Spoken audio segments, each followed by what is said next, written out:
Okay, let's go ahead and call this workshop of the Gainesville City Commission to order for August 21st, 2023. I'm glad you are all here. And we have a wrap up to get through here with the general government budget, so we can be prepared for September 7th. Madam Manager, well, actually, Madam Clerk, you can get us started there.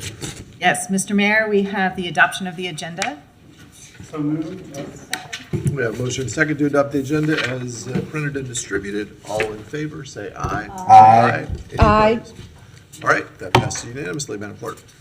All right, we're on to our only business discussion item, which is 2023-797 fiscal year 24 general government budget, with the recommendation the City Commission hear budget presentations from staff. All right. Yes, Madam Manager. Mr. Mayor, members of the commission, today we will hear more from the Office of Management and Budget, Steve Arvell, our acting budget director. But what we would like to accomplish today is for staff to give you a summary of where we are currently with the general fund, additional revenues that have come in, some additional outlays proposed, all proposed for 24 effective October 1, and to go over some of the larger major funds that also make up our operating building fund and solid waste, GCRA, and others. So you'll hear those presentations today, again, proposed for 2024. And we will answer any questions that you have, get back with you with any information that we don't have today. And we'll also do an update on our pipeline committee and where we are with filling positions that, accommodating those positions that are filled that are not in the budget for next year.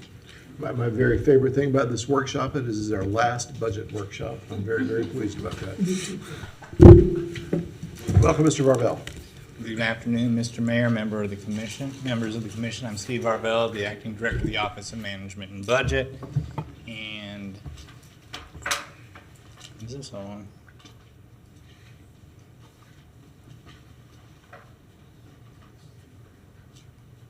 All right. Today we're talking about the special revenue fund that's largely grant funded, the one that's for housing and community development. Corey is going, Mr. Harris is going to go through any questions you have. I'm going to present the revenue and the expenditure side, but detailed questions will be answered by the department heads, and everybody is represented here that's on this. For Public Works, we're going to look at the solid waste and the stormwater funds. Both are fee-based enterprise funds. Sustainable Development is the building code fund, which is also a fee-based enterprise fund. Fees are collected to pay for the services provided through that fund. We're going to take a look at another special revenue fund then, and it's the GCRA. And what you'll see in the GCRA are those funds that are going to be appropriated for 2024, meaning that they have already received some designation of a project that's been approved by the City Commission in the past. Okay, and then we're going to finish with the regional transit system and the capital 2024 expected capital expenditures of the two surtax funds. Again, these are all projects that have been previously discussed and approved by the City Commission. This represents the 24 funding level of it. Okay. I just went through where we are today. We still have the first and second hearing where we'll set a tentative millage rate and a final millage rate, and a tentative budget and a final budget for all funds. One thing that's not on there, on September 7th, we will also be bringing an updated budget administration policy. There are no changes, but some of the way we define stuff is a little bit different. We don't use divisions, and we use cost center, stuff like that. And it combines the budget administration and budget amendment policy into a single unified policy, so you only have to look one place to see how the city does business. Okay? All right. Oops, wrong one. Sorry about that. All right. On the 20th, I've got to remember to point to this one when I do. Sorry about that. This is where we were. We were at 154. 029315 in both revenue and expenses. The budget balanced. Since then, we had a fire assessment update. We modified it a bit based on an estimate on the new properties. We had a updated estimate from the consultant and rolled that in. That was an increase of 510,000-ish. Charges for services went up 629,000. Indirect cost is what drove that. And then this was really a head scratcher, I'll tell you. This combined communication tax, for the past 10 years, that has been a decreasing revenue source. This year's state estimate is actually higher than we are expected to receive this year. Excuse me. And that was another $250,000. I'm sorry, I forgot to silence my phone.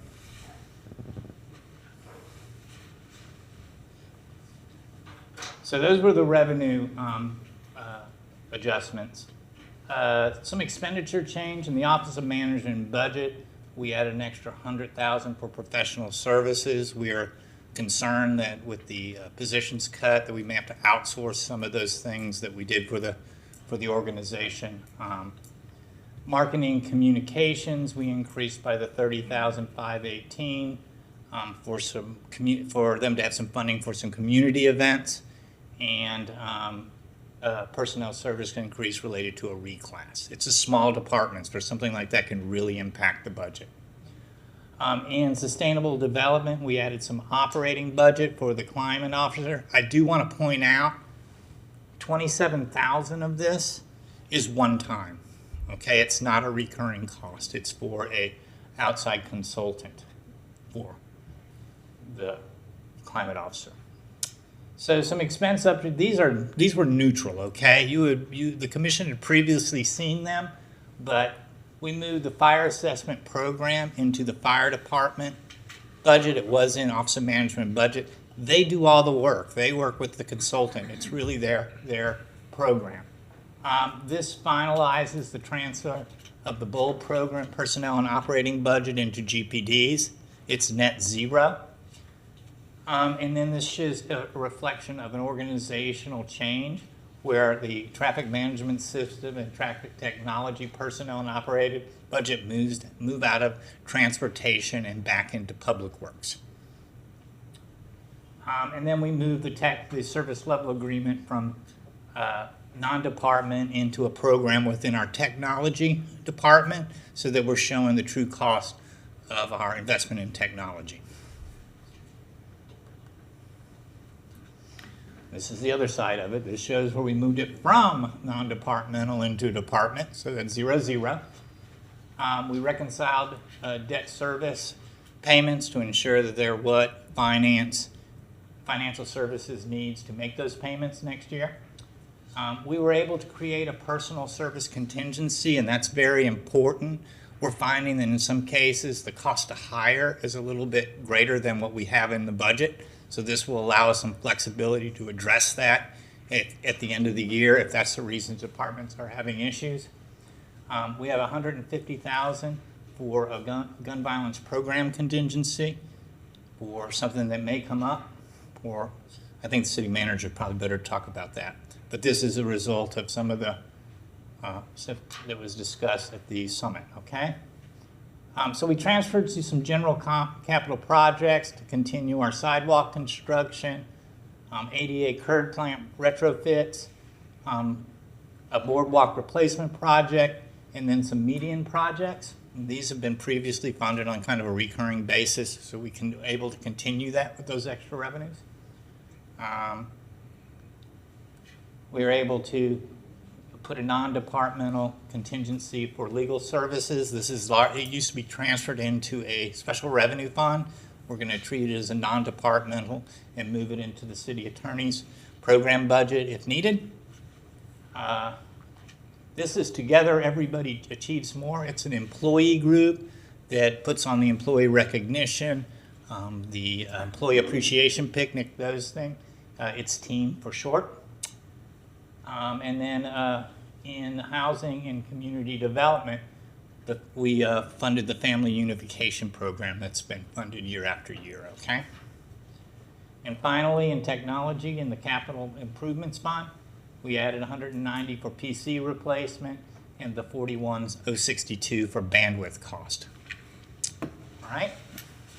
Any questions? Yeah, Commissioner Testa. All right, so these are things we actually cut as we were going through the budget. They Now were we're- not. Now we're bringing them back? They were not put on as cuts. They were not something that was included in the original budget. And let me just say, Okay. everything that you see there are things that staff is recommending. These are Okay. not things that you've seen in the past, and it is, free for the commission to discuss and make decisions as appropriate. Okay, so, well, for example, under communications, are these new programs that we've received since July? Are new programs that they're planning for next year? No, ma'am. Jennifer, you may want to come up, but when we did, is Jennifer back there? Yeah, she's there. When we went through the communications department budget, we really cut it pretty deeply. So, And so as we started to reassess where we are with community events and community engagement, et cetera, we just felt like we needed a cushion. There's not a lot of cushion here. And so we just thought that we would go back and try to reinforce that budget. So these are new from what you saw in July when we presented. Jennifer, you may want to add to that. I can tell you that it's 5,000 of that is for a personnel move to a higher job level, and the 25 is for potential events. Given what we have had with the Gun Violence Prevention Summit, it seemed wise to put back into our budget some amount of money for the future if we wish to do a similar campaign or initiative. okay. Okay. Thank you. And you said in sustainable development, no, not there. I guess it's the code officers. What happened Oh, with them? right here? Which item were we referring to, Commissioner? No, it's not there. It's not there. I think with the change in the housing program, are we going to have to cut Okay. the code enforcement officers? So that'll be discussed when we go to sustainable development. Okay. But to answer your question, the 12 positions that were in the rental property program have been absorbed into the sustainable development budget. And so all but one of them, I believe, has been placed. So we would be doing add deletes, but we're not adding anything. They're going into vacancies in the department on the building side for the most part. All right, thank you. Thank you. I Thank you. conclude. Thank Okay, you. good. Commissioner Duckett-Walker. Thank you, Mr. Mayor. Madam Curry, I believe I heard Mr. Varvel deflect to you. I wanted to ask just for a little clarity about the gun violence program contingency. What is that? And it may be kind of vague, I understand. But when you say program contingency, can you just give us a little more of an idea of what? It is thought just, was? it is just that. It's a Okay. contingency. And I put it there as a placeholder because I know that there are going to be ongoing discussions regarding what role the city plays in a larger community effort. And so it is a placeholder. There is nothing specific about that in terms of programming. Thank you. I conclude. Thank you. All right, Mr. Marvell. Oh, okay. All right. So this brings us to our 821 general fund budget. The 155,419, and as you will see again, we continue to be balanced for 2024. That is in If you summary. would back up, back to that one. So that shows us with a change in FTEs. Yep. 80.4 FTEs down. In from the last general year. fund, Mr. Mayor, yes. And the 1.062 million, it's in red there on the left. Should that be in black? I just wondered. Total revenues 23 to 24 with the millage increase. It is. Yes. Yeah, So that, okay. yeah, that should be in the black. Missed it, sorry. Big difference Oh, yes, it is. on a quick look. Thank you. Madam Manager, do you have anything to add to that? I'm okay. You're good, okay. Thank you. So, and this slide shows pretty clear that our 24 budget is higher than our 23. All right, so housing and community development has some general fund funding, but it's largely funded through the community development block grant, the state home. Oh, the home fund. They are largely funded by the Community Development Block Grant, Home, SHIP, and Connect Free. Yes. You can see there's no changes in the position totals for this department, and this pie shows how those are split by each fund. Okay. This is how the money is spent. In the block grant, $408,000 is for personnel. Operating expenses are the $563, and outside agency and public service funding, it makes up $385,000 of that. If you have any specific question, Mr. Harris is here, but that goes through the CACCD process of review and allocation every year. Under the State Housing Initiative Partnership Program, much lower level of salary and benefits. And then most of this is all operating expenses and direct service expense. And the water wastewater surcharge fund, very little very little salary, and not even a tenth of a full-time equivalent gets charged there. And then the rest is all earmarked for programs and operating expenses. And the GCRA funds 2 positions, and I'll let Corey come up and talk about what they do, but those are neighborhood advocacies. They're the housing programs, Corey, I'm sorry, that are funded. Stand Yeah. next to Steve. Corey Harris, Director of Housing and Community Development, to the Commission, to the Mayor and the Commission. Yes, Mr. Arvell is correct. Those 2 project manager positions oversee our housing programs that are underwritten by GCRA funding.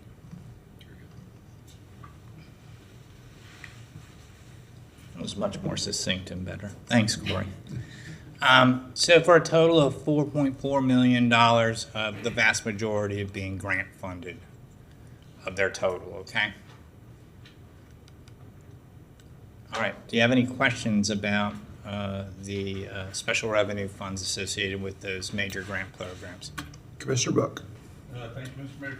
Could you go back one slide, Mr. Rovell? Just a quick, potentially Scrivener's question. The CRA budget, 2 positions. The percentage change, is that percentage change 0 because it's not related to the general fund, or is that just, I'm just confused. Well, the adopted budget, Mr. Mayor, these were added during 23 as an amendment. So I think the 0 is because you can't divide into 0, and it would just have an error message. So, Okay. Yeah. Okay. Thank you. That's good for now, thank you. Commissioner Willetts. Mr. Mayor, and the water wastewater surcharge fund, that's not Connect, no, that is Connect Free. Thank you, it's Connect Free. Are we budgeted when it says operating expense, that's really we use it as a match for different programs. Have we budgeted all of that out this year with what we've already been looking at, or has already come to us that we are looking to approve, or will this be new projects? Okay, if I might, Corey, I believe the fiscal 24 portion of that is about 550,000. Yeah, so again, Mayor and Commission, Corey Harris, Director of Housing and Community Development. But yes, Ms. Curry is correct. That $500,000 there at 550 is what we expect on an annual basis from the Connect Free Fund. So it adds on to what we haven't spent. It adds on to but my question is, we don't currently have plans to spend all that necessarily this year. some new things may come up, but really that represents what we are budgeted to spend, but we know that that's something that rolls over frequently is what I'll say. That's- Just want to make sure I understand that correctly. Thank you, Mr. Harris. Thank you, Mr. Mayor. It's about a $2 million total right now. Balance, Yeah. right. And thank you, Madam Manager. Mr. Mayor, if I may, this actually, by budgeting it up front, it allows them to hit the ground running when a program is identified, as opposed to having to wait for a budget amendment and appropriating it from fund balance. So that's what we're trying to do, is to allow a faster response when the opportunities arise. All right, the proprietary funds. Proprietary funds, we're going to focus on our enterprise funds. Enterprise funds are services that are paid directly for by a fee or charge. Okay? Start with Public Works, and the Public Works funds that we're going to talk about are the Solid Waste and Stormwater Fund.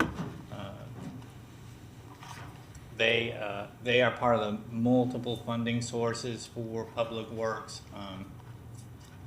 As you know, it has a general fund component, and the general fund makes up about 24% of their total. The rest come from the proprietary type funds. All right, so the Stormwater Management Fund, Utility Surcharge Fund, the funding sources are intergovernmental. They would be from the county and state grant revenues. They have a direct charge for service that is paid on a component of a utility bill. And then they have a little miscellaneous revenue for a total of $9.895 million. And then on the solid waste, once again, this is a fee-for-service program, and you will see that the vast majority of that funds the solid waste collection program, the actual contracts associated with the fees. I'm sorry, the charges for service are largely the fees here. And they have some other smaller ones for a total of $11,393,000 and $877. It is spent in the stormwater, largely in operating expenses and personnel. Those are the folks that are assigned on the to keep our stormwater system working and clean. We did budget a bad debt expense this year for those utility write-offs that occur at times. And solid waste, you can see the vast majority of it has to do with operating expense, and that is the third-party contract for collection. And then in the roadway resurfacing plant program, again, as you can see, while there is labor, most of that money is going to direct services associated with the resurfacing program.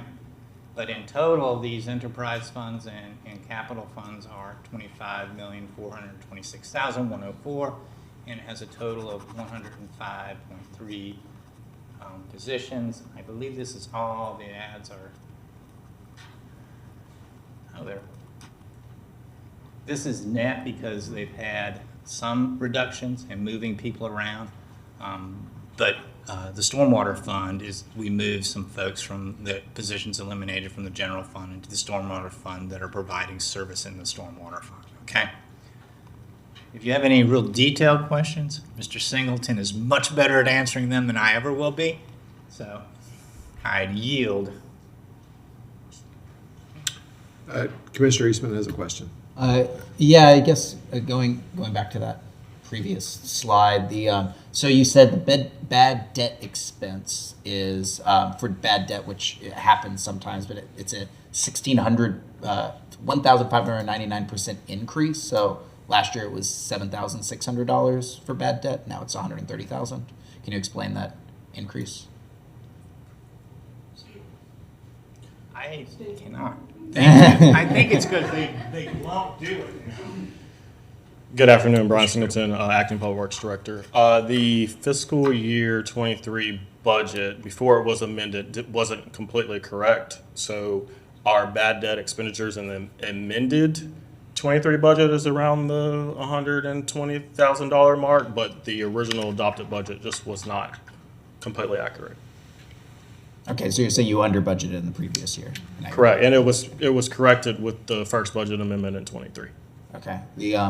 The other big increase, or where am I seeing this? Operating expenses for roadway resurfacing, 84.6% increase. Correct. So our asphalt and concrete costs are double and sometimes triple than what they were in the past 2 to 3 years. So that additional budget is to make up for some of those asphalt and concrete increases due to, labor, supply chain, aggregate shortages, things of that nature. All right, thank you. All right, Commissioner Willetts. That answered my question. Okay, very good. Commissioner Chestnut. Thank you. Okay, on the charges for services, the garbage bag sales, are those the yellow bags? Or, Yes. so then that is a pass-through? I mean, the bags you buy at the grocery store?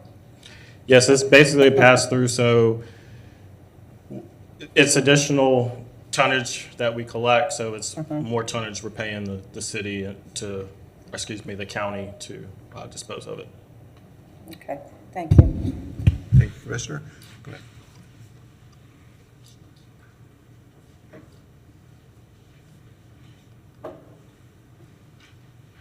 Well, I had gone to this side before turning it over to Brian. I might have answered some of your questions. I apologize. The personal services increments have to do with an adding of a GIS specialist in the stormwater fund, a zero waste specialist in the solid waste fund, and a technical support specialist senior that's funded through all 3 different funds and 4 different funds. So those are where the positions are added. All right. Increments, 63,000 for deck mats for the stormwater management. Brian can explain what those are for. And life cycle analysis of aging stormwater structure is a one-time increase of 500,000 for that, and 330,000 for curbside food waste collection in the solid waste fund. Those are the big increments. Okay. I'm kind of curious as to what a deck mat is. All right, so in total, the stormwater fund will be using a bit of its fund balance for some of those capital-related items, and it will have a 0 net deficit or surplus, and the solid waste fund is budgeted to increase its fund balance by a little over $330,000. This is sustainable development. Just a reminder, we've gone through the general fund. We are now focusing on the Florida Building Code Enforcement Fund. This is a summary of those all together. I'm going to spend a lot of time on it, so we can go right into the. This is again an enterprise fund. It is intended to operate on the value of the permits that it sells. You can see they don't really have a change in their expected revenues from 2023. Probably has to do with believing that some of the boom of the building cycle is starting to slow down because of available real estate being less and less to do that.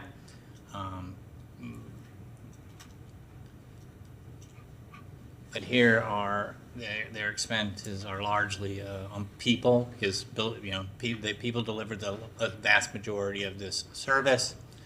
There is an increase in the personnel, and that is incorporating some of those rental inspection program folks and repurposing them in the building fund to do building related activities.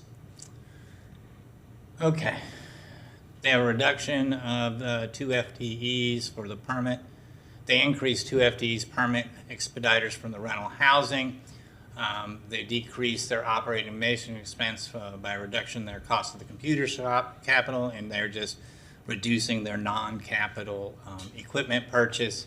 And in the general and administrative side, it is a reduction in contracted services, professional services, travel and training, and then elimination of some of the rental equipment. Is John? Okay. All right. And Forrest is here for any specific questions about the building fund. I don't see any questions. Commissioner Chestnut, this is, Mr. Edelton is here if you want any further explanation on the positions that were reduced, the 12 positions that were eliminated. Thank you, Manager, Mayor, Commissioners. Forrest Edelton, Acting Director for Sustainable Development. So yes, thank you for the opportunity to speak to this because, of course, as you might imagine, with the program going away, it's really affected a good chunk of our staff. So yes, to the manager's point, we've been able to absorb a lot of the loss of that program. But I would be remiss if I'd kept it to a simple word like that, because in order to do this has taken some of the most heroic efforts that I've seen, certainly working for government. So the first is that, as you see here, the rental housing and our permit expediters, we do a lot of cross-training and cross-collaboration within sustainable development. So while our permit expediters do have specific funding sources for a number of them, they all do the same work. And they all work together and they all know each other's skills and services. So really, in this case, for these permit expediters to go over to the building fund is an opportunity for the building fund. A lot of times we might have to hire new expediters, especially with as busy as we are right now, that have to be trained from the beginning, from square one. And so this was really largely a way for us to not only address needing to reduce that program, but also, of course, keep our incredible personnel and really retain that training that we've already put into these people and the investment that we've already put into them. Some other ones are that we've frankly had some of the rental housing staff and our sustainable development staff want to move to other positions in other divisions. Some of them, of course, for interest in their own personal careers, but some of them wanted to move to make opportunities for the people that they work with in rental housing to have another position. And again, these are places and positions that can move to other divisions because our teams work so close to each other. So that's probably enough, but thank you. I really wanted to speak to that and point that out. And of course, that is not just sustainable development, the heavy lift that has had to happen from the city manager's office and then HR and budget and finance, of course, to make all of this happen in an extremely short time period is Herculean to say the least. Thank you. Very good. Thank you.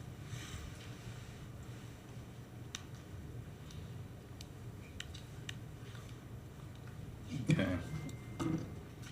Keep hearing that dinging in the back behind me. It's distracting. Squirrel. All right. The Sustainable Development, the Building Fund, is also going to use some of its fund balance to cover operations, but it actually needs to start. It has a maximum fund balance that it can carry forward from year to year, and we need to start using some of it. GCRA, the Community Reinvestment Area, it is largely funded on an interlocal agreement that includes a direct contribution from the county and one from the city. It does not have any general fund, so it is all paid for through that interlocal agreement. And this shows you the intergovernmental revenues. The county's portion is the 3.791. The city's is the 3325658, and that generates the 729. They do intend to use a portion of fund balance next year. So people, expenses, and programs. Programs are the vast majority of it. Those are ones that, what you see there, the 4.467 are the programs that have previously been approved through the City Commission. And this is appropriating them into '24 so the projects can keep going.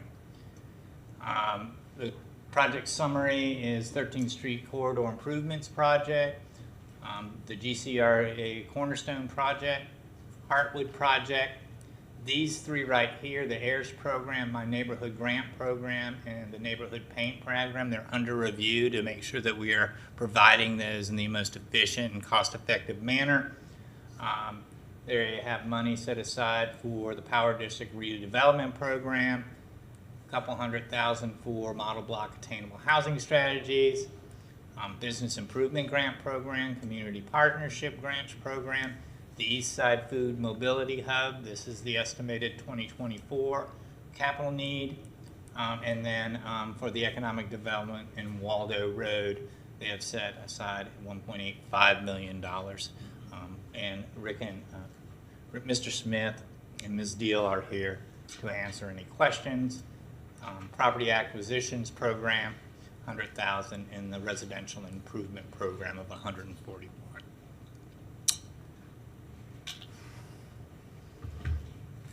So we do have a question on that, Commissioner Duncan Walker. Thank you very much, Mr. Mayor. I wonder if, thank you very much. I have a question about the East Side Food Mobility Hub program. I know that has been in development, or we've been having a lot of conversations around that. I wonder if you can give us just a brief status update. I certainly can. Good afternoon, Mayor, Commission, Manager. Rick Smith, Director of GCRA. The East Side Mobility Hub is part of the larger EHEDI Cornerstone project that includes, of course, the UF Health facility, the road project that we hope to have unveiled soon and under construction probably by the end of the year. And there's going to be, in association with that road project, the creation of development pads. And on one of those pads would be the food hub. On others would be an RTS facility along with the GFR. And really, Mr. Smith, I'm sorry, I didn't mean to cut you off, but what I'm focusing on is the food hub specifically. Okay, the food hub is really contingent upon at least the outfitting of the utilities and infrastructure. After that point, probably in early 2024, we'll be able to put out an ITN on that development pad as well as other development pads that are created by the infrastructure. Okay, so an ITN will go out at the beginning of next year Correct. to invite individuals to submit a proposal? Yes, ma'am. Okay, on a food hub. And can you define food hub? Food hub could be a range of things, including a grocery store, a traditional mainline grocery, or a co-op. Store or co-op, is there anything else that it could be? Those are the main options we're looking Okay. at, being in a food desert. We want to make sure we're providing as rounded and as broad food offerings as possible. Okay, and what will determine which one it is, whether it's a grocery store or a co-op? I imagine the responses that we would get, depending on the development team, the ability of the team to deliver, the approach they take based on the ITN. And the community response? Of course. Okay, all right, thank you, Mr. Smith. Yes, ma'am. The one thing that he didn't mention, if I might add, Mr. Mayor, is the leveraging of money, bringing money to the table to match the cities. Commissioner Willetts. Thank you, Mr. Mayor. Mr. Barbaugh, just a question about the county contribution to GCRA goes down by $100,000 this year. I missed why that is.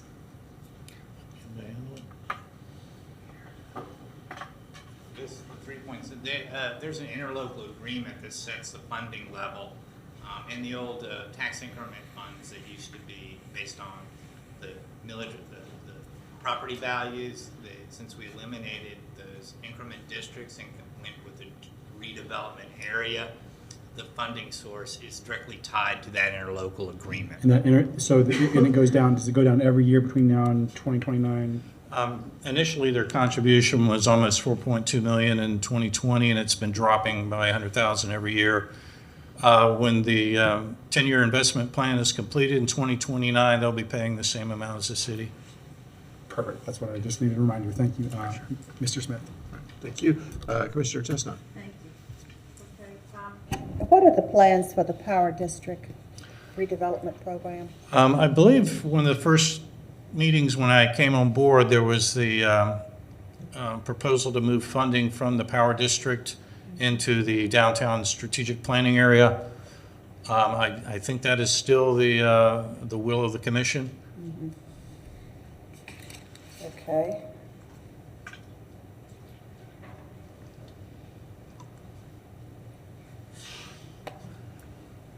Mr. Mayor, members of the commission, Phil Mann, Special Advisor. That was the direction the commission gave us, was once we started dealing with the issues with GRU property, is that the money we had planned to use for there would go to the downtown master plan. And so those uses haven't been, I don't think those uses have been totally approved yet, but we have been approved to move them to the downtown master plan. Okay, all right. Thank you. Thank you. And I would add to that, Commissioner Chestnut, that I want as soon as possible for us to be able to move forward with Power District plans, but we can't do that until we get some clarity in October. Well, that's sort of what I was asking indirectly, is trying to get to that. Yeah. I mean, we'll certainly have those conversations in October, depending on where we are and where it all of falls. that. Right. Okay, thank you. Commissioner Book. Thank you. Thank you, Mr. Smith. So looking at the personnel and operating, the projects and the programs basically do the math, become the 4.5 million that's under the middle line there, is that? That's correct. The programs and projects together are about 5.6 million. Then you have the operating costs and then the separate personnel services. Yes, sir. So just a couple of specific questions. And the Heartwood project, we have about 400,000 left. It's halfway occupied. Just what are we using? What's the nature of how we use those expenses? Basically to build the homes, pay for the construction of the homes by the two contractors that are currently under contract with the city. All right, thank you. And the neighborhood paint program, it says under review. I think that was one that I don't think we realized the monies spent for the program that we had kind of, that we were envisioning. So what's going to happen there with that program? I think what we'll do is potentially identify more concretely the neighborhoods that we want to concentrate the program in, as well as combine them with other housing-related programs. We're working with Housing Community Development on those changes, and we're looking to bring any amendments that require commission approval forward in September or October. Yeah, I think that when we had the earlier program description, we had 9 programs under housing and sustainable development, and they all had some need. So if we had the ability to use those funds, we would like to use them. We determine what the stream is or where we can get them to the people that are in need, but that would be We certainly helpful. have been moving the paint program pretty quickly. The costs have gone up a bit over the past couple of years, but we're talking 20 to 30 homes have been assisted this past year. Yeah, I think the needs there. That's what my point is. I would like us to be able to use those funds for what we have there. And then just an acronym question, ITN. I assume that's the same as basically a request for Exactly. proposal or something like that. Invitation to negotiate. What's it? Invitation to negotiate. Thank you. That's it, Mr. Mayor. All right, thank you. Go ahead. Thank you.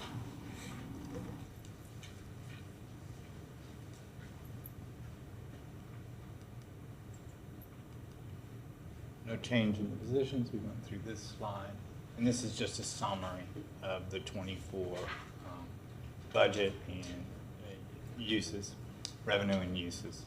They intend to spend their money, and there is some project fund balance used for projects. Okay. RTS is kind of a hybrid enterprise fund, because typically enterprise funds are based on the revenues collected for service. That's not the case with any transit system in the United States. It does have some general fund funding, just not very much. You can see they have a significant reduction in full-time equivalents going forward, and that's reflected in some of the service reductions that were previously discussed with the city commission. And we will go through those again, Mr. Mayor. They have a number of funding sources. There's a portion of the local option gas tax that fund them. But you'll see state and federal grants make up of almost $8 million, a little over $8 million. And then you have a charge for service with UF that makes up another 13, almost $14 million. And as you can see, that number is going down. And to a smaller, there is charge for service for bus fare and pass throughs. The county has an interlocal for services.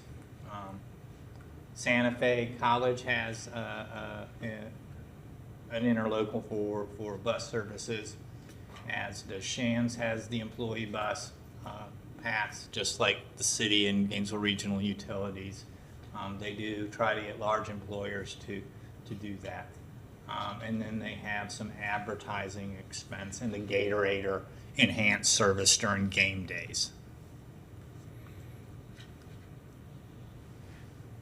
Under their miscellaneous revenues, they have a $250,000 in gas tax rebate, $41,000 for insurance. Then they have their rental and some sales of fixed assets, but you know it's not a big amount. And then the interfund transfer is fuel hedging fund has $1 million that's holding in it for hedge gains for diesel that were related to RTS purchases. That'll move back to the RTS fund. We have $690 in the local option gas tax, and then some additional general fund for the total of $30,518,000. How is it spent? For services. 17.4 is related to personnel, and actually, despite having a pretty decent union agreement that provides for both a cost of living and a step, are seeing a 3% reduction in their personal service costs, and that is due to 38 vacant operators going away, a service attendant, and a fleet maintenance mechanic 1 as part of their decrements. None of them are filled, they're all vacant. Their operating decrements are really a reduced service reductions in enhanced services in the southwest and East Gainesville. Route 3 is in East Gainesville, Route 36 in southwest, and then on 119 and 121, those are campus routes. Those are total about 50,000 hours reduction in direct services for UF because that's what they're paying for. They're not, okay, they're only getting service for what they pay for. And these are all things we've done. Yes, we have previously discussed this. And then the annexation funding of $100,000 for Southwest 20th Avenue. So. Hang on, Commissioner Willets?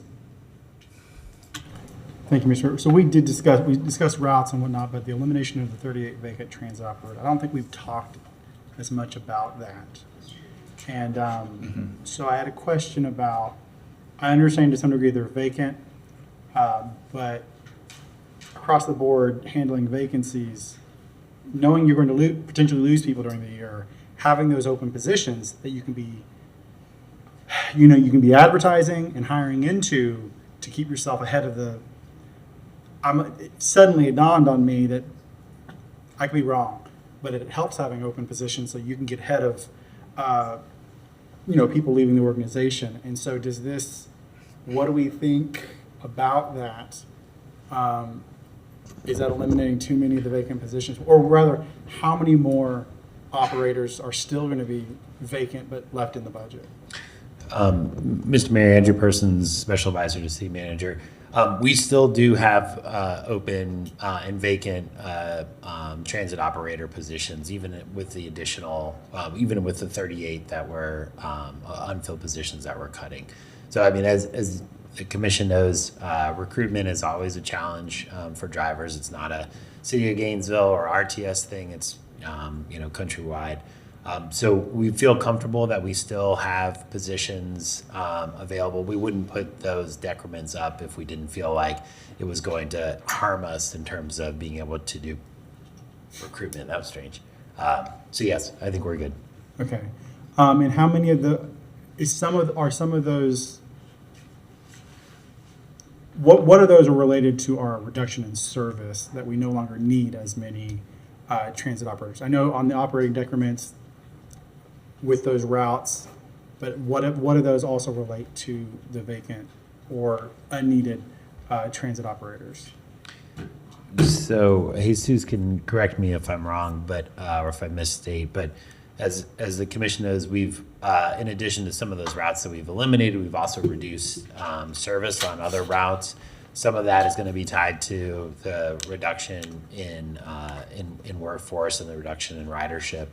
I don't know if we have like a specific number. I could tell you X amount of transit operators has resulted in X amount of reduction of service. I know generally we've cut roughly about 50,000 service hours over the last couple of years, responding to primarily the pandemic, but also we've had a dramatic increase in paratransit service, over $1 million increase to paratransit service that we have to provide.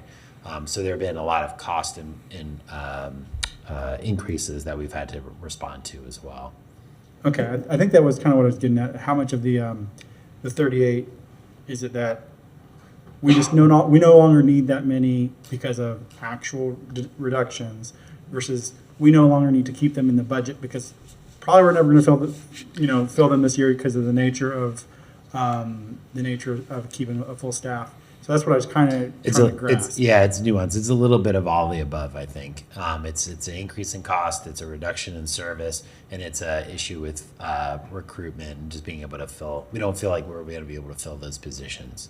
And can you repeat again? I know I remember reading and talking about the increased for paratransit, ADA. I'm sorry, I'm a little brain dead right now. But how does that change our overall, the percentage of our total RTS budget that is no longer for general service, but that is a much more tailored service? Well, we have to cover the cost, to provide paratransit service countywide. It's an obligation that is directly, cuts into operating. Is that correct, Jesus? Yeah. So we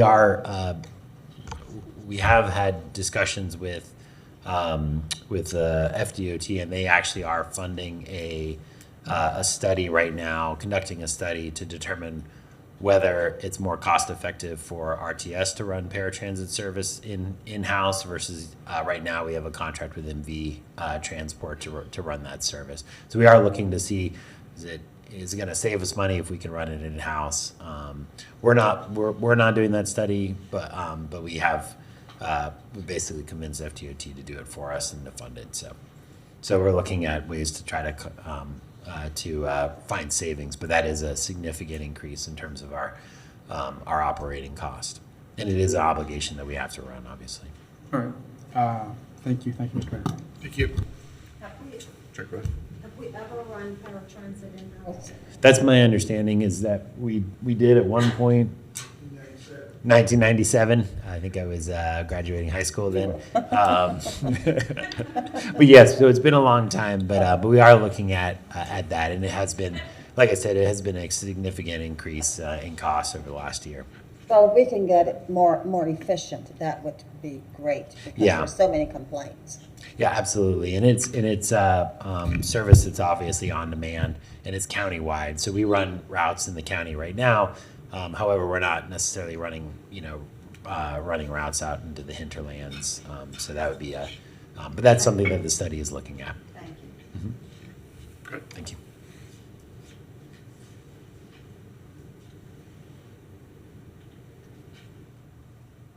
So, RTS actually does not have revenues to support its total cost of service. Louder? All right, I'm sorry. So RTS's revenues are actually less than their budgeted expense, and this is driven by largely the RTS's obligation for the pension obligation bonds that we took out to reduce the pension liability in 2021. And no, we're not going to budget a deficit. We spent Friday evening and the weekend coming up with ways to do that, and you'll see there was a handout that's in front of you. If I could have the overhead, I will go through the details of it. Yes, we are going to provide an additional $1 million in operating transfer from the general fund. The source of that is a loan repayment from the local option gas tax. The general fund fronted some funds for a project, and we're going to take that loan repayment and still use it for transit and transportation related. That is what 24. we're proposing. I'm sorry. That is what we're proposing. I assumed it's just a proposal if it's coming from me. The rest of the is coming from, I'm sorry, when we looked at their personnel services, it was grabbing the wrong health insurance tier for a good bit of their folks, and we corrected that, and that generated an additional reduction of their personnel services of $193,000. The remainder is we're going to implement a vacancy factor within RTS. They have not traditionally had a vacancy factor despite the vacancies. And it's really just to plug that hole and give us a year to kind of figure out what is the long-term solution. And this speaks to, Mr. Mayor, members of the commission, to why we've asked you to allow me to do a management watch for RTS in addition to Ironwood, because we really need to dig into the operations, the charges, and exactly what level of service the department can actually deliver within the revenues that they receive. Right now, we're really stretching it to balance, and we don't want to be in that position, and it really deserves a larger discussion amongst the commission about the level of services for RTS, and a deeper discussion with the University of Florida and with Santa Fe. Very good. Thank you.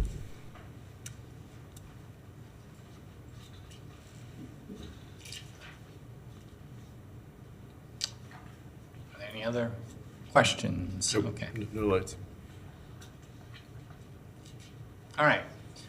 What we're going to look at now are the two surtax, the wild spaces, public places, and the infrastructure surtax.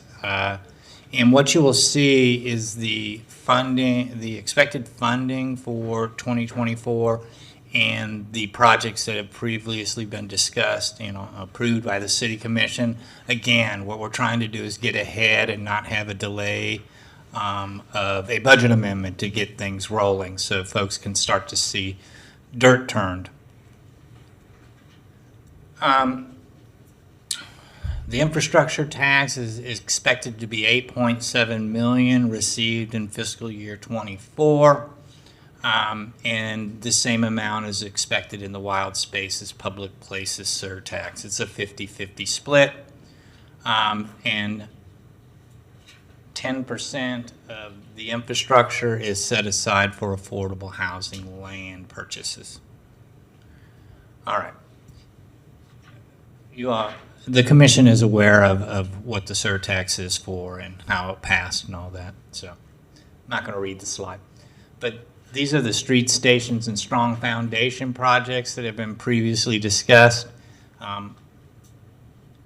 Fire Station 9 and a public safety center. This is the design work to replace Station 9. Design for a renovation to the fire rescue admin building, police property and evidence building, East Side Fire Station at the E. Hetty site to replace Station 3, which will move. design of the public, well, I'm sorry, it's a partial replacement for 3, okay? Design of a public works hardened hurricane facility for storm response in, Bill, this is in the southwest, right? No, that's going to be public works. Oh, I'm sorry. There's one also related to the public safety hub in there. So there's the affordable housing set aside, a small amount for surtax administration, and then the design work for Northeast 9th Avenue and University Avenue to Northeast 23rd Avenue. I believe these have all previously been discussed with the commission. But Mr. Mann is here to discuss those projects. Like I said, what we're trying to do is budget that which we will receive in 2024. So, and if you'll recall the last budget, we did a budget amendment to start the design work on North Main and a few things. We want to avoid that as much as possible. So get ahead of the approval process on what you want to spend year by year. And then make sure that those funds are ready to be deployed as the projects come up and are ready to start. On the wild spaces, public places, there's $4 million for the Thelma Bolton Center renovation, a joint project with the county on the joint trail project and Sweetwater Recreation, some trailheads and bike trails. There's an operating set aside. Then Betsy's here to talk about them. I'm not going to read the entire slide. That's, quite frankly, going to take too long. So if you have specific projects, both Phil Mann and Betsy Wade are here to address those. Questions? Commissioner Book? On the, thank you, Mr. Mayor, on the capital projects, the 10% set aside for affordable housing, that's going to be subject to some of the same criteria that we use wild spaces, public places, which gives us a fairly wide ability to make sure that we can utilize those funds appropriately. Is that, kind of tell me a little bit about the criteria there? That's going to be important money. Mr. Mayor, members of the commission, Phil Mann, Special Advisor, City Manager. The 10% set aside in the Florida statute only allows us to purchase property. And the requirements of that purchase is that we can purchase the property for development by others, and we can do a land lease to somebody else to develop the property, but the city must own the underlying land in perpetuity. And that's per the statute. That's not something in the code. Excellent clarification. So that is going to limit, so that's not going to go very far, is what that means for us with 870,000. That's unfortunate, I don't think. And on the, thank you, Mr. Mann. Wild spaces, public places, just two of the projects. The one at the top, I know that Thelma Bolton was $5.6 million over 2 years, and so I'm assuming that most of those monies, since we have $4 million on there, are probably going to be utilized in the first year of that 2-year project, and that's why the figure is $4 million. Mayor, Commissioners, Betsy Wade, Director of Wild Spaces, Public Places. So we currently have about $2.3 million that's already set aside in an account. So this money is to supplement what's already existing. So we don't know exactly what the true construction cost will be, but this is just the best estimate we have today to get us to that available fund balance. Right, but this allocation is $4 million within the next, essentially the fiscal year 2024 budget, and the total allocation that we had was $5.6 million over 24 months. So it looks like we're front-end loading, which makes sense, that we're going to spend most of the money in that first 12 months out of the wild spaces, public places. That's really what I'm asking. We are hopeful that we'll be in construction in the later period of FY24. So we'd have to have those funds available so we can encumber on the purchase order for construction. All right, and the total figure is still what we talked about from the commission, which is that 5.6 over a 24-month period. Yes, Commissioner. So as far as we know, we think construction estimates are around 5.6. We're going to be entering into the design phase here shortly, and then we're going to know a lot more in the coming months. Yeah, I think we'll probably hear some of that when we meet with our joint colleagues here on the 28th. The other project, just a quick question, the Tom Petty Park improvements, remind me what those are. So we're going to be building 8 dedicated pickleball courts. And so this money is going to be providing us with information during our community engagement and likely demolishing those racquetball courts. So it's kind of kicking us off. this is a tremendous list right here of infrastructure improvements under the wild spaces, public places. Thank you, Mr. Mayor. Thank you. Is pickleball a popular thing now? It is only the fastest growing sport right now, so, but yes, we should all play. Commissioner Duncan Walker, we've got a couple more here. Thank you. Betsy, please don't leave. Thank you so much. I met a few constituents per their request out at Duval Park the other day. So I'd like to just ask what this listing for the $150,000 project will be for Duval Park. Any of them that may be listening, I'm sure they'll be glad to hear what that will contribute to. Yes, Commissioner. So we have an existing project budget, and so this is supplementing that existing budget so we can do more improvements at Duval Park. And design is moving forward. They just did some geotechnical analysis on the site last week, and so we're getting closer as we complete the design process to actually really get things moving forward. So it's an exciting project. And what will I've been there, so there's a park that is existing there. What are the improvements that will be made? So we're getting a modern playground, some adult fitness equipment, and dedicated parking, as well as a fitness loop around the stormwater pond. Thank you very much for that. A couple more questions for you, Betsy. The Clarence R. Kelly Center, I see down at the bottom here, $10,000 associated with that. What are the improvements that will be made there? Yes, ma'am. So we're making some continual improvements. So we're learning as we go. The facility's been open now, coming upon 2 years. And so this money will be dedicated towards electrical improvements. So we found that we need to separate some circuits and kind of redo some of the electrical components on site to better utilize the space for programming. So this is mostly what those funds are dedicated towards. Interesting that you should say that, because I was just there on Saturday evening enjoying a concert on the back lawn. And I would say, colleagues, if you have the opportunity, please come out to the Clarence R. Kelly Center and enjoy that lovely back lawn area. We had a wonderful time, and the power went out. Yes, ma'am. We are aware of this problem. We're working to correct it. So I'm very glad to see that $10,000 investment there in that. Thank you very much for that. And my last question actually has to do with a facility that is not yet on the list, and I just wanted to ask where the T.B. McPherson Park is in terms of any types of renovations and upgrades. Yes, ma'am. So that was on the project list that was brought to you for 2024 through 2026. So we didn't feel that we had the capacity to really kick off that project in 24, but it'll be 25 or 26. 25 or 26? Yes, ma'am. And do we anticipate a major overhaul? What type of, do you have, and I don't want to be unfair to you here, Betsy, but I am asking questions that I'm being asked, and also having lived in that area for a number of years, my concerns exist here as well.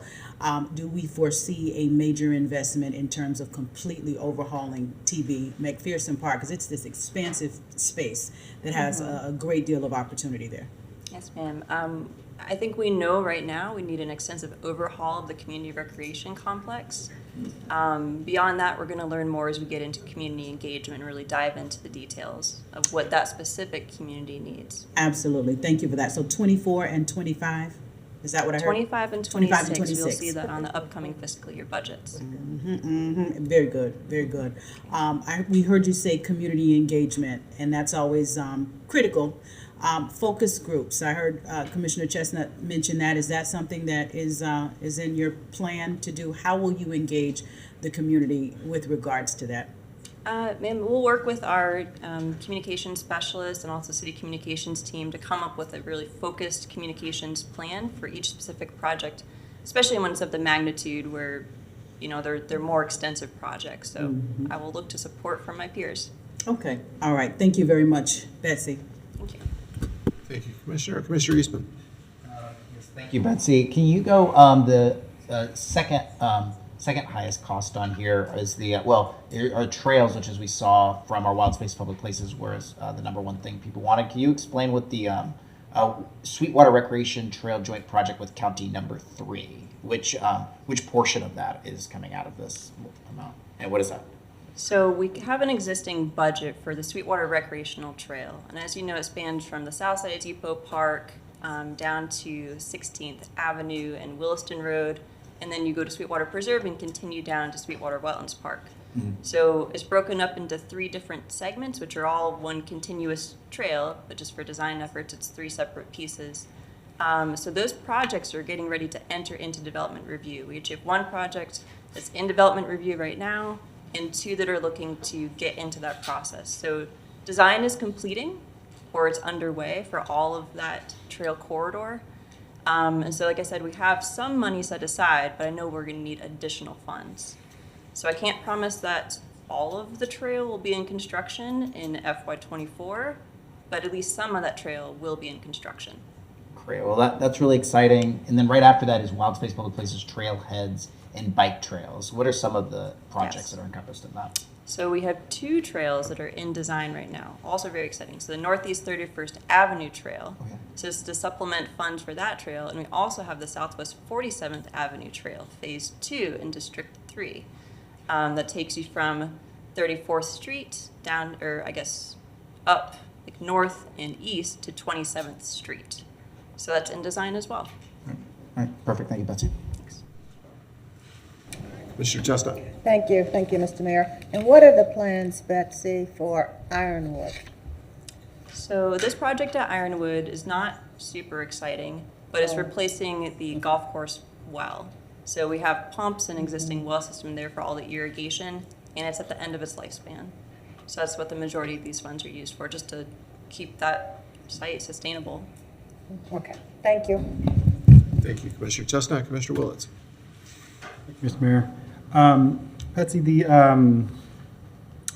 where do all these kind of fit in with our updated needs assessment? Because I know some of this probably was somewhat in the plans before we had all the data back.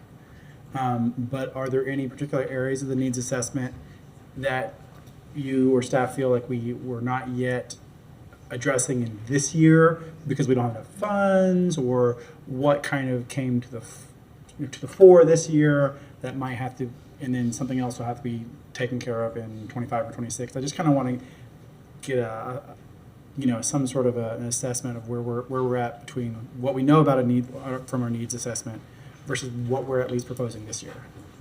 That is a great question, and it's also a difficult one. So we can't do everything at once because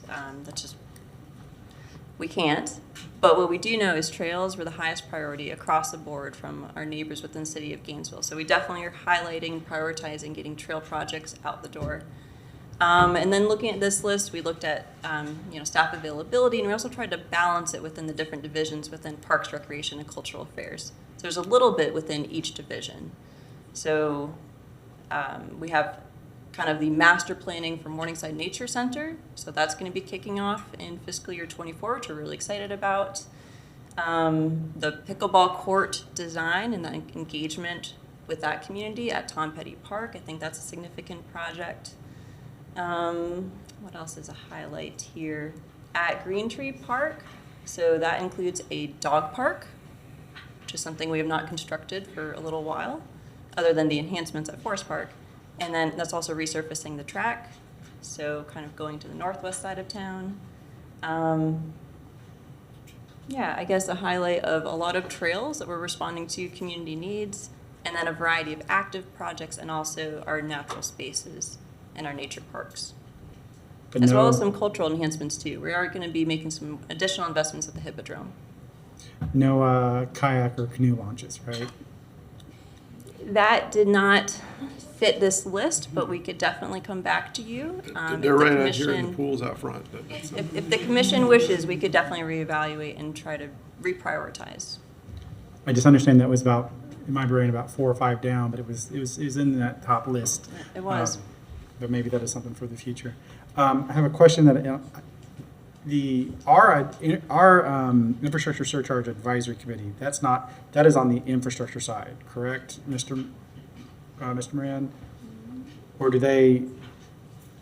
we have an advisory committee, the infrastructure surcharge advisory committee?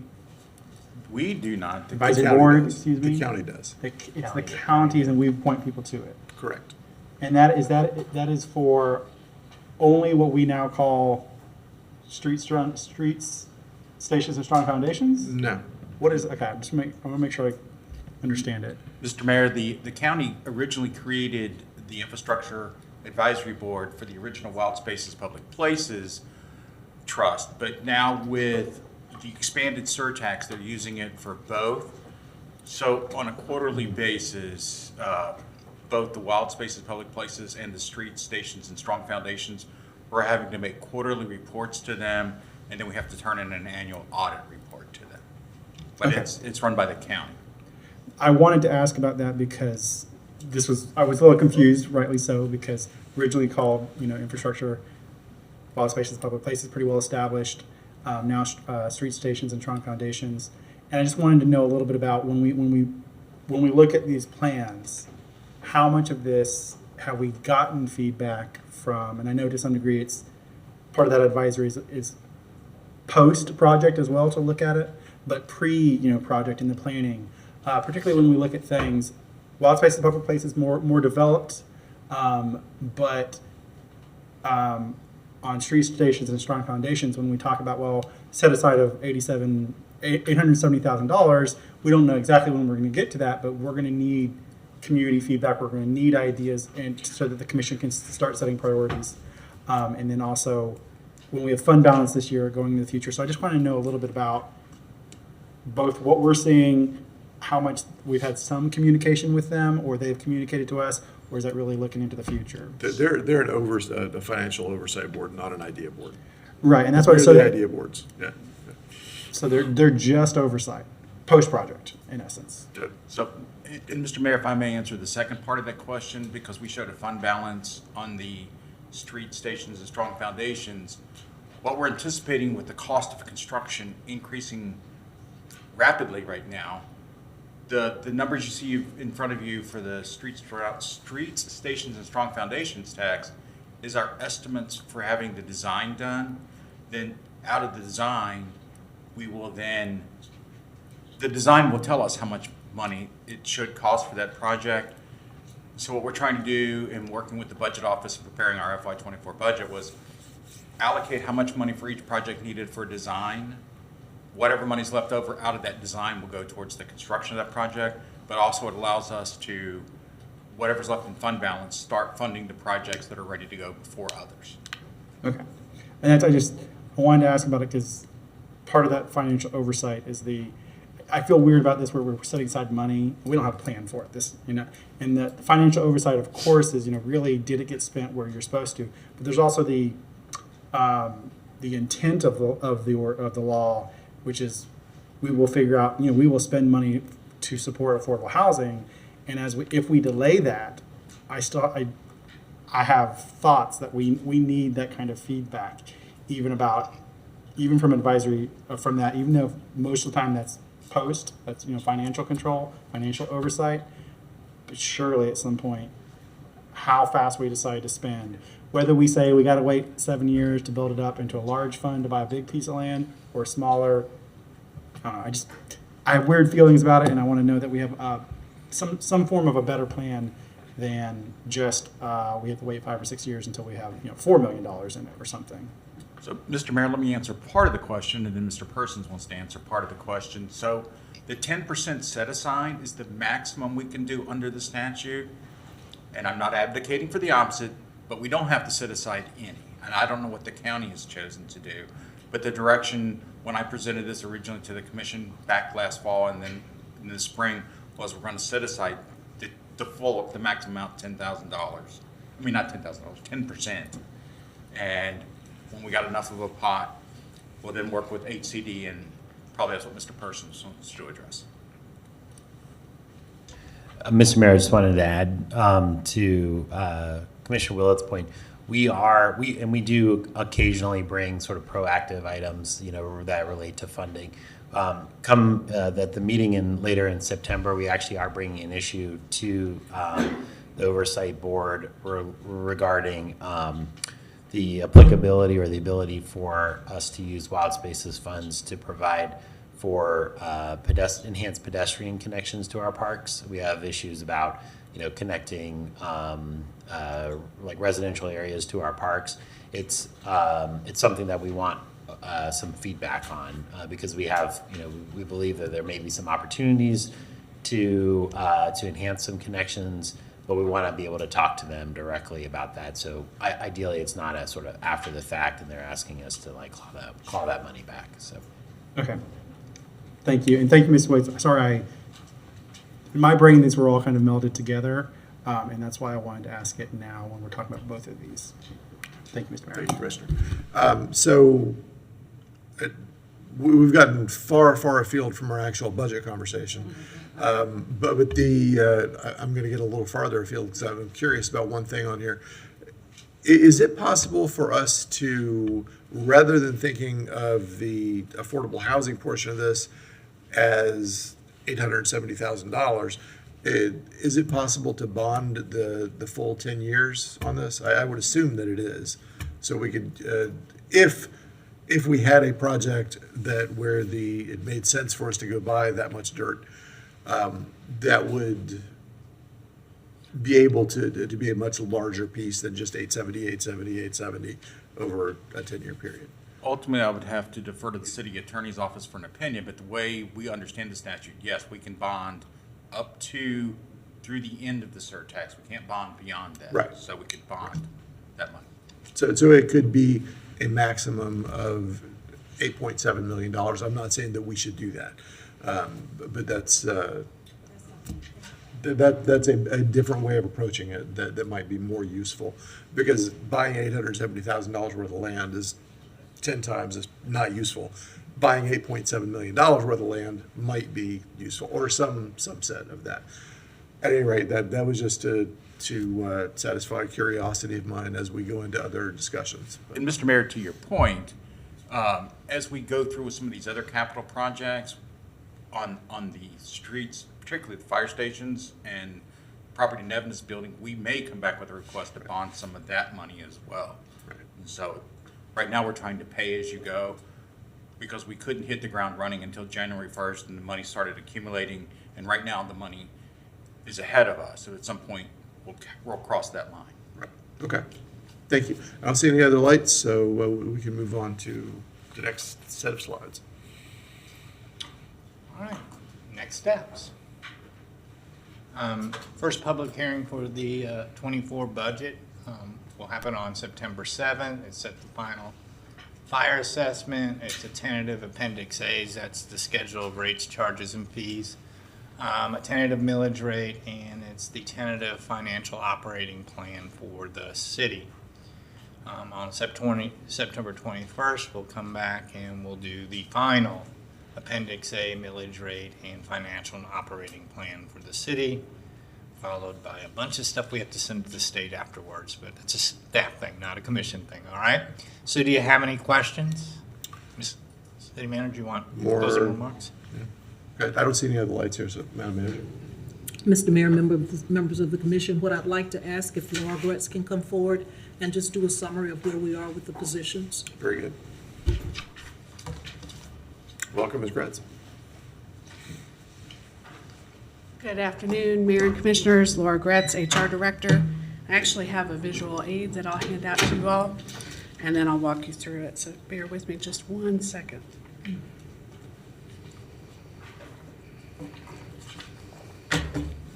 Thank you, sir. Mr. Ravel is assisting. Thank you. So I'll give you a bit of an introduction as those get handed out. So a couple of weeks ago, Commissioner Book had asked for some information from the city manager related to the positions that were proposed to be impacted with the fiscal year 24 budget. And that report was provided to you all. We've added a column on the far right of this report for you to give you a sense of where we're at with the positions that are impacted, both vacant and filled. So I just want to orient you to the report, and then I'll give you a high-level summary of what's in here, and then at your leisure you can dig down in the numbers. So you'll see the first column is around the fund. So we've lumped together all of the positions impacted under the general fund first, and then on the back on the second page, you'll see there's a smaller grouping of a variety of different funds outside of the general fund with positions that are impacted. The second column indicates the department that position is coming from. The third column indicates the position that's being impacted. The status is whether that position is either vacant or currently filled. The next column indicates the personnel expenses. So this includes both salary and benefits rolled into one. And then the next column indicates the full-time equivalent or FTE count associated with that position. And then that far right column indicates future status. So with that, I just wanted to kind of give you a breakdown. For the general fund positions, you'll see that there are 82.7 positions impacted, both filled and vacant. Of those, 36 are filled total FTEs. We have a team of dedicated HR professionals that have been serving as career coaches for a lot of these folks. And I am pleased to say that as of today, 75% of the filled positions that are impacted, the people in those positions have either been hired into new roles, a few have elected to retire. We had one who left for another position outside of the city, but everybody else has been placed internally other than those who have retired or moved on. So I'm really proud of the effort that our career coaches have put towards that work. We have 25% of the remaining filled positions that are either interviewing or still working with the career coach. So, in any effort that we have, not everybody chooses to kind of latch on to the help that's available, but we've been giving it our very best effort to make sure that we've made them aware of opportunities that are available both here and outside of the organization. I think that covers it. You'll see under other funds, there is just the one filled position, which is our esteemed Mr. Varvel, who's been serving in the risk management director role. But that position has been proposed for elimination, but he'll be moving into and is currently serving as the acting OMB director. I will also give a shout out to Mr. Edelton. I know he was here at the podium earlier, but the work that he and his team did in a very, very short amount of time to creatively think about how they can help absorb the people who are impacted on the rental housing unit is nothing short of very impressive. And we will be right there next to them to help them implement that. Any questions about what you see before you? I just want to thank you very much, and your whole team and everyone who throughout the organization who has been involved in helping place folks who had to be displaced from filled positions. Not every organization is willing to do that, and not every person in every organization is willing to do that. So thank you for that. Thank you, Madam Manager, for leading that effort. Mr. Mayor, if I might just mention, the positions that have been identified here are actual positions that had budget associated with them. They were funded. They're not phantom positions, and I just wanted to reemphasize that. Thank you. Yeah, we will recognize, we will notice, not only as a city organization, but as a community, those missing positions. Those are people who are actually doing work and providing value to the people of Gainesville. So that's real. Commissioner Book. Thank you, Mr. Mayor. Ditto what you said, and I want to say thank you very much for not having the names and things on here, because it allows us to look at our staffing and our finance and real impact from top to bottom in a way that preserves the dignity of the staff that are being impacted. So thank you for that. All right, I see no other lights, so thank you for that. Thank you. And again, thank you, Madam Manager, for that. All right, this is a workshop, so there's no action to be taken, but Madam Clerk, are there any public comment for this? No, we do not have anyone signed up, Mr. Mayor. Mr. Mayor, last week, there was some discussion with the North Central Florida Planning Council. Oh, yeah. Okay. Right. And so I wanted to put that back. All right, Commissioner Chestnut. Thank you, Mr. Mayor. That's what I was going to bring up. Were we to discuss the Regional Planning Council at this meeting? That this would be the best opportunity to work through that. Well, I would like to see us stay in the Regional Planning Council. We are the largest municipality with them. We've been with them 54 years, but I think we're at a point where we probably need a layaway plan or an installment plan with them. That's what I would recommend. Okay. Thank you. Commissioner Book? I agree. It was along the same lines, and some of our discussion last week talked about that payment plan that you talked about, Commissioner Chestnut. And also the fact that potentially, I would like us to request that they move their meeting venue and maybe move around those 11 counties. Certainly, we're funding half, so I think that would be important. And that we would also request that they probably meet at least once every 4 months with our executive leadership staff and potentially one of us. So Mayor Pro Tem, you're on the council, and Commissioner Willetts, you're on and I'm on. So if they were to, for example, have their executive director meet 3 times over the next year, then maybe I meet with one of those times with the executive leadership staff, you meet, and then you meet, so we can avoid any of those public record and problems with public meeting notices. But it also puts us right in there with what they're doing in the North Central Florida Public Regional Planning Council, and maybe that allows us to evaluate for the future years if we do that. That would be it. Thank you. Thank you, Commissioner Book. Commissioner Eastman.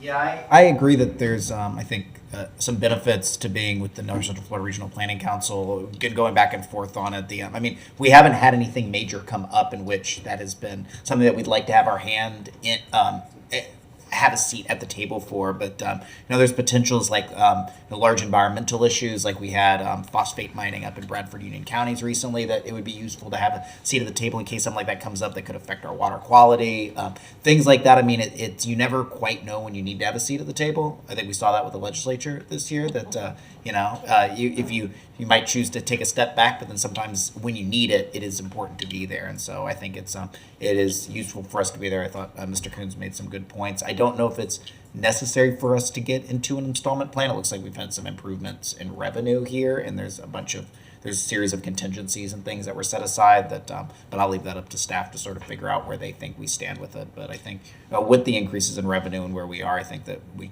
would be able to keep that position that we've been at for quite a while. So that's all I have. Thank you, Mr. Mayor. Thank you. Commissioner Duncan Walker. Thank you, Mr. Mayor. Just simply wanting to reiterate my support for us remaining a part of the council. I think it's something that's really a valuable tool, and with Gainesville being one of the economic centers, or the economic center, it is important for us to continue to lead and show support. So I'm grateful to hear that it sounds almost unanimous. So I look forward to hearing back from staff as to how we can make this a financial reality. Thank you. Thank you, Commissioner Duncan Walker. I will tell you that I have some,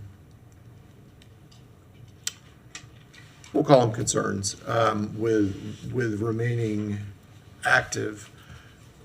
I appreciate everybody's input about our longstanding role within the council.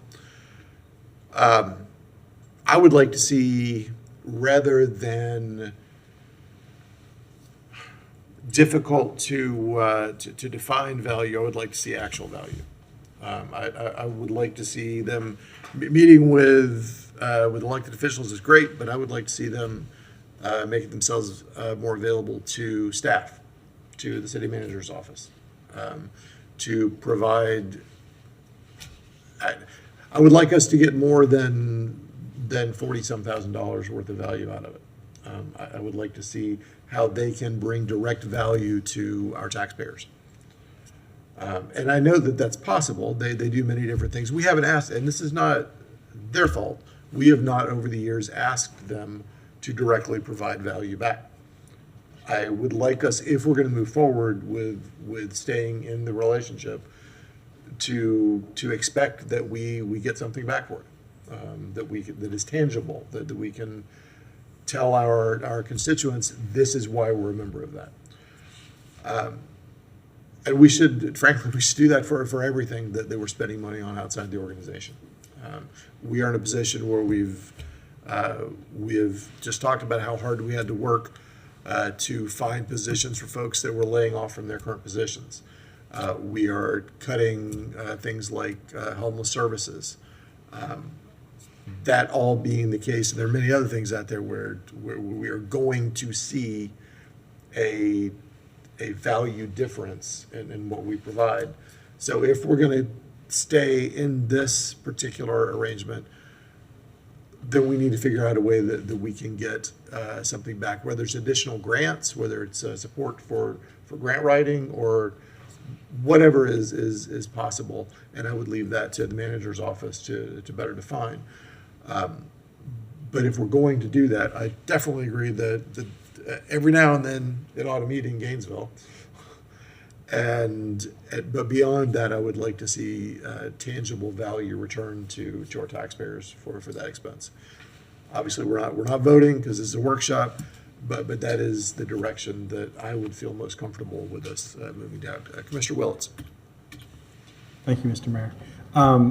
We should know that they are still meeting, the council is still meeting hybrid with Zoom, and I will say that really helps those of us in Gainesville, particularly because it falls when we have general policy committees. So it's been really convenient for us. So they do provide that. Just to make sure people know that they're still meeting hybridly, and it really helps. I have similar concerns about getting our value out of it, particularly in a year where we look at cutting from homeless services, the amount that has been cut from parks, bus routes, frequency and entire routes. So, and oddly, when we talk about the council, a lot of what they do is about impact on state facilities, state and federal, I think mainly state facilities, meaning roads.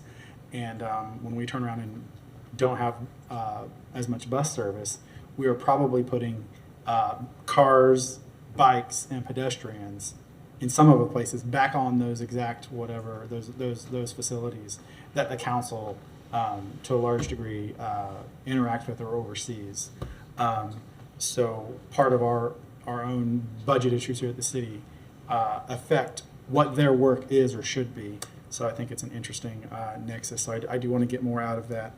But I do understand that it looks like we have a little, because of more revenues, we're in a slightly better position, and that's why I think we should go forward, staying a member of the council. I also have some questions about exactly all the contingencies we built in when we have looked at other things that have been cut, homeless services.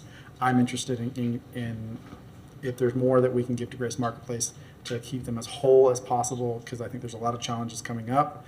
I'm interested in what we do to continue helping improve the housing stock in Gainesville.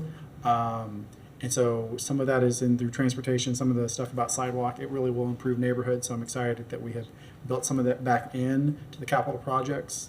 But I do have some questions, Madam Manager, about the $680,000 in personal services contingency, because that has grown since what we talked about, 4 weeks ago. And the reason that is there is because we are constantly looking at our departments and looking at roles that need to be reviewed, salaries that need to be reviewed, and we really don't know what that means, dollar amount. And so it's a figure that we place there. Not sure if it all will be used, but it is something that we need to put out there because that flexibility isn't built in the departments in their budgets. And so we placed that contingency there for example, the finance department just went through a major review of positions, and it was quite, expensive. And we couldn't anticipate that, prior to it going through that kind of review process, position by position. And that will happen from time to time across the city. And so that's why we put that reserve there. I'm not saying that we need every dollar of it, but that's why it's there. And this is to some degree similar to what we did with, I don't want to say similar, compared to fire and police, where we're really being a little more transparent at the very, very beginning, as opposed to budget amendments. Correct. This is some similar that we are dealing with or setting aside contingency early, that in past years might have been something that was dealt with as a budget amendment. That's true, and when you budget for a department, for example, with fire and police, we'll just use that as an example, we would wait until the end of the fiscal year to see who would underexpend, and then we would go back and ask for a budget amendment to place those dollars in the fire department or the police department, or wherever we needed to. So it's more transparency in what we're attempting to do here. Mr. Varvel? So yes, if I might add, we've removed some of the vacant flexibility by removing positions from departments. So So having them rely on their own vacancy savings to address that, and keep in mind, that's just a one-time addressing of a longer-term issue. We did think it was important to be able to respond to that, since we took that flexibility out by elimination of positions within so many departments. Can you say that again, because I think that's important? I'm sorry. If Mr. Varvel can repeat that again. Um, Because of taking away the vacancies, which is Yes. previously where the flex, the give was. Yes, it just doesn't, it won't be as readily available going forward. $8.3 million So- worth of so- personnel. And while it is it's not a big number, it is the number we could afford to do this year.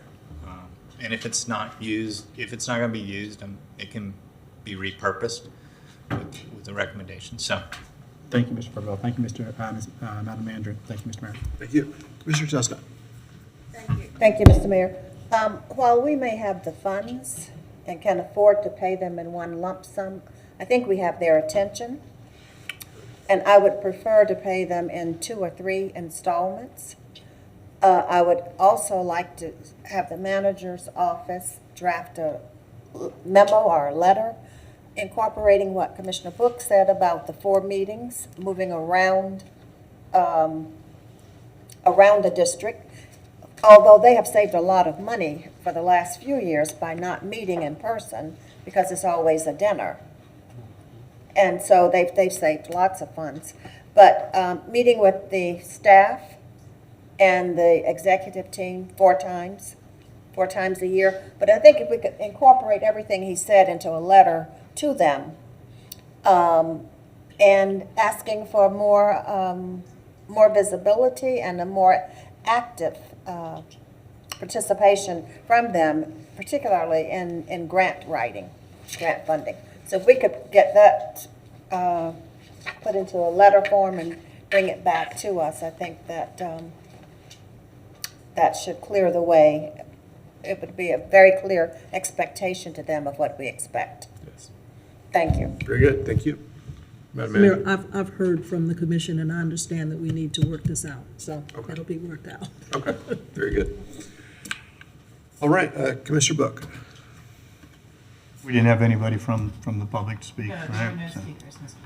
So I'm just kind of looking I just have one question, then kind of one global comment, since this is a workshop. Mr. Varvel, the summary of revenue and expense changes way at the beginning.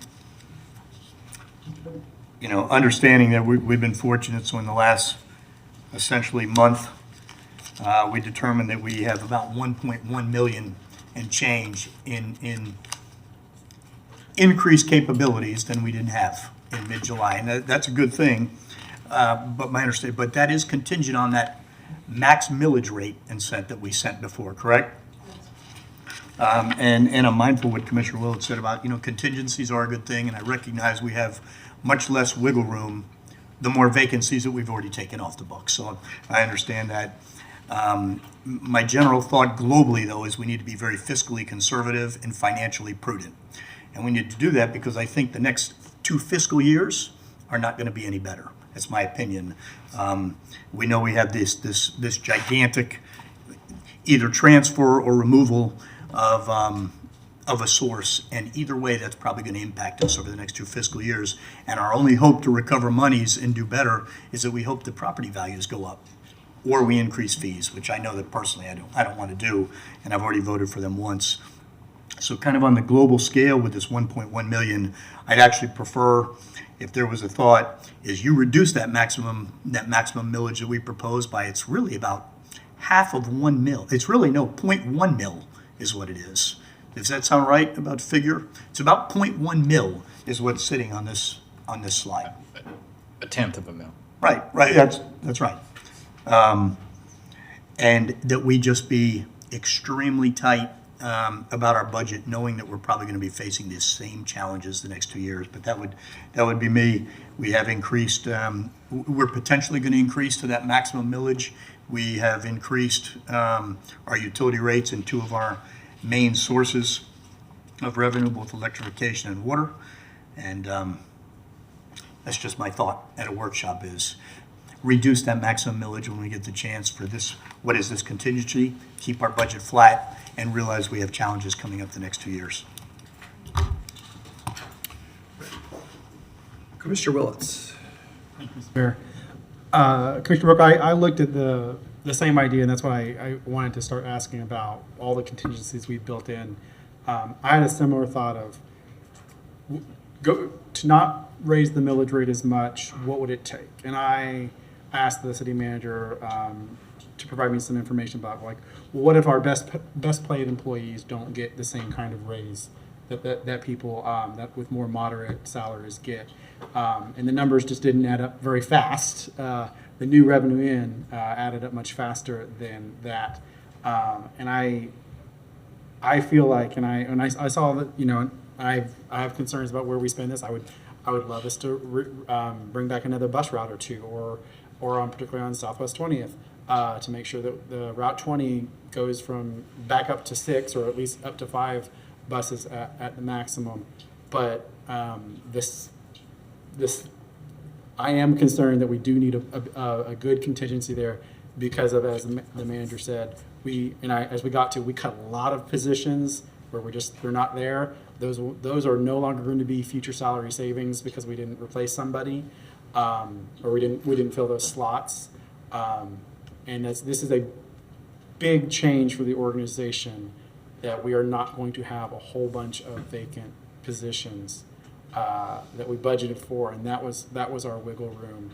I don't know the full volume, as the manager said, exactly how much was going to be needed, but I would think that if we were going to go below what we've already set as maximum millage, we would need to literally be looking for some other savings outside of, particularly my concern, the personal services contingency. I think we would have to be looking in some other places. And I welcome looking, but I think there's going to be some hard conversations.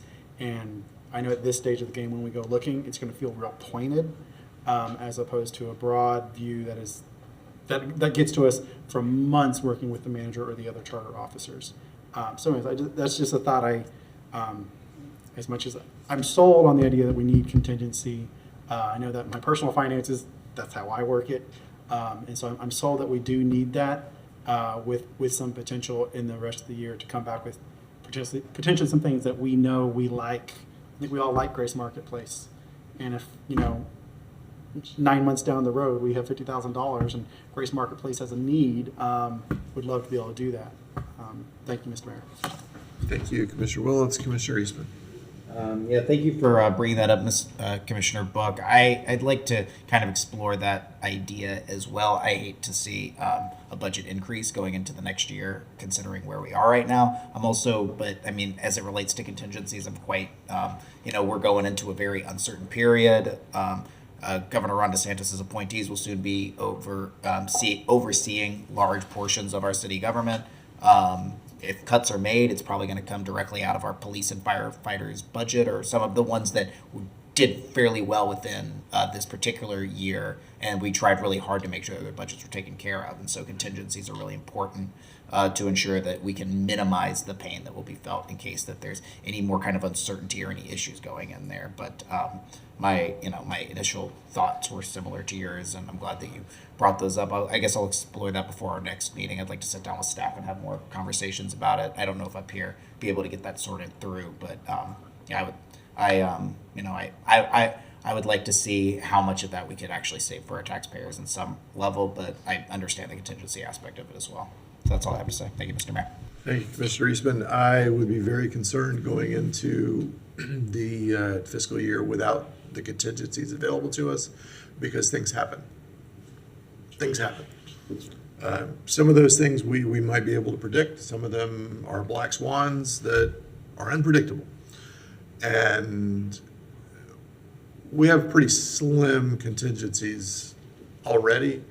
I am 100% certain that Office of Management Budget and Finance and Manager's Office in general would recommend a lower increase if in the millage rate. if they did not feel convinced that we need these contingencies to be available. What we don't want to do, to be very clear, is get into the year and not have enough contingency and have to go back and say, it was really great that we could be more reasonable with our public safety funding, but we're going to have to cut that back. I don't want us to do that. Do not want us to do that. So I would prefer to move ahead with the contingencies in place than take risks like that. Mr. Mayor? Yes. If I might, I'd like to strongly recommend that we leave the contingency flexibility in the operating budget. It's important for us to remember that we do have a larger contingency, if you will, called fund balance. But fund balance has a policy associated with it, and the bonding agencies have already connected with us, and they have asked us if this commission was anticipating using any portion of that fund balance to address our budget for fiscal '24, knowing that we had the significant revenue reduction from the general fund transfer. And we advised them that up to date, up until this point, we were not going to be utilizing any of the fund balance. Example, because of the hiring freeze that was placed in February or March when we were told that, we would need to reduce our revenues, we put on a hiring freeze, we put on other operating cost freezes. And I think through June, Steve, correct me if I'm wrong, it looks like we will roll over into our fund balance approximately $6 to $7 million. I'll put it in that. So that's what we do in terms of how much we can tighten our belt and hold on to those savings to put in the fund balance account, which we are not using at this point. What we have is some flexibility that we have built in here to the tune of a personnel contingency, operating contingency, and we have some other program contingencies because I believe the commitment of this commission is that we would do some programming towards those areas, and that is at-risk youth, and that is the gun violence prevention. Those aside, we have a personnel operating contingency and an operating contingency that totals somewhere around $1.2 million in a $154 million budget. And so I would just recommend that we please consider leaving that flexibility there. We've cut out over $8 million worth of salaries and fringe in terms of positions that are filled and those that are vacant. Those were actually budgeted dollars in our budget that won't be there next year, and it can't come back unless we get more revenue from wherever and we come back to this commission and you appropriate it. So right now, we only have that flexibility built into this budget for next year, and to pull it out is risky. So I just put that on the record. And I would remind everyone that the fund balance, while it is a healthy, responsible fund balance that I'm very proud of, that we've built over the years, we're getting into the hard part of hurricane season. And any one of those storms sitting out in the Atlantic right now could wipe out our fund balance. Any one of them. And what happens after October 1st could continue to do that. And I watch our friends on the West Coast right now dealing with storms that just don't happen on the West Coast. And I'm watching our friends in Hawaii deal with the unthinkable. And that could happen to us too. So fund balance needs to remain as much as possible what it is. And in the fund balance, there is a portion of it that is attributed to the emergency piece of it. And then we have a minimum and we have a maximum. But there's a policy associated with that. And as long as we can treat it as kind of sacred and not go to it, the better off we are. Right. The bonding agencies don't look at us askew. Very good. All right. Any other issues, questions on today's topic? I don't see anything, so Madam Clerk. All right, moving on to member comment. All right. Anyone with member comment for today? All right. I don't see anything. I will remind everyone that there is a ribbon cutting of sorts out at the airport at 7:30 for the first flight, first incoming flight at Silver Airways. I plan to be out there. If anybody else can join us, that sounds like it'll be a lot of fun and worth celebrating. All right, I see no further lights, so we are adjourned. Thank you.